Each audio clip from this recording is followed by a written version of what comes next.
मैं सरकार को कहना चाहता हूं that we currently tax these virtual digital assets as if they are legal, but we regulate them as if they are illegal. मेरा सुझाव है कि इसे हेविली रेगुलेट करिए, लेकिन prohibition is not protection, regulation is protection. तो राघव चड्ढा जब opposition party में थे, उन्होंने बीजेपी के सामने काफी जनता के क्वेश्चन उठाए, जिसमें सबसे बड़ा था क्रिप्टो, जहां पर क्रिप्टो को लेके इंडिया के अंदर पार्लियामेंट में कुछ ही यहां पर पॉलिटिशियंस है जो बात करते हैं। राघव चड्ढा उनमें से एक थे जिन्होंने बार बार क्वेश्चन यहां पर किया कि कैसे काफी अनरीजनेबल क्रिप्टो टैक्स इंडिया के अंदर इंप्लीमेंटेड है। एंड क्योंकि क्रिप्टो को टैक्स तो किया जाता है लेकिन कोई रेगुलेशन नहीं आया, उसके कारण बहुत सारे ट्रेडर्स ऑफशोर एक्सचेंजेस में यूज करते हैं, ट्रेडर्स इंडिया से बाहर मूव आउट कर जाते हैं, प्रोजेक्ट फाउंडर्स बाहर इंडिया के जाते हैं, जिसके कारण इंडिया का बहुत बड़ा फाइनेंशियल लॉस यहां पर हो रहा है। तो क्रिप्टो रेगुलेशन जो है उसको लेके इंडिया में कुछ ना कुछ किया जाए। साथ में उन्होंने ये भी बात करी कि भाई इंडिया के अंदर आरडब्ल्यूए के लेके टोकनाइजेशन करना चाहिए, उसको लेके बिल भी उन्होंने इंट्रोड्यूस किया। तो क्रिप्टो नई टेक्नोलॉजी है जिसमें डेफिनेटली, जैसा मैं बात करता हूं, देखो जब भी कोई नई टेक्नोलॉजी आती है इंडिया का स्टांस हमेशा ही रहता है, हम डर जाते हैं, पूरी दुनिया को देखते हैं कि भाई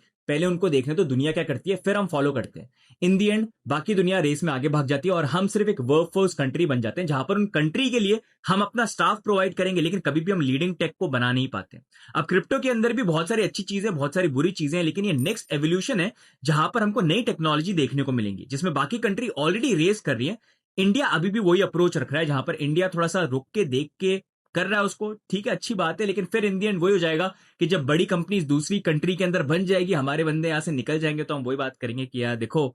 इस प्रोजेक्ट का फाउंडर हमारा इंडियन एनआरआई सीईओ है, लेकिन कभी हम ये बात नहीं कर पाएंगे कि यार देखो इंडिया से कोई बड़ा वेब3 का प्रोजेक्ट जो है यहां पर निकला है। तो इसी कारण से देखो बहुत जरूरी ये होता है कि जब रूल मेकिंग होती है तो पॉलिटिशियंस इस बारे में रेज करें। राघव चड्ढा उसमें से एक थे। अब देखना यहां पर ये, जब उन्होंने बीजेपी को ज्वाइन किया, देखो जब अपोजिशन में थे तब तो उन्होंने क्वेश्चन उठाए, यहां पर क्रिप्टो कम्युनिटी ने भी काफी सपोर्ट किया। अब जो ज्वाइन करते हैं तो क्या इन चीजों के ऊपर वो वर्क करते हैं, क्योंकि अब तो उनके पास यहां पर मौका है, पहले वो क्वेश्चन कर रहे थे, ये एक बहुत बड़ा क्वेश्चन है और ये आने वाले टाइम पे देखेंगे। लेकिन यहीं पर मेरा क्वेश्चन आप लोगों से है, क्या आपको लगता है कि पहले उन्होंने जो क्वेश्चंस उठाए थे, जो सवाल यहां पर उठाए थे, उसको लेके अब he will take some action, या फिर आपको लगता है चीजें चेंज हो जाएंगी? बता देना, बाकी लाइक फॉलो शेयर भी कर लेना।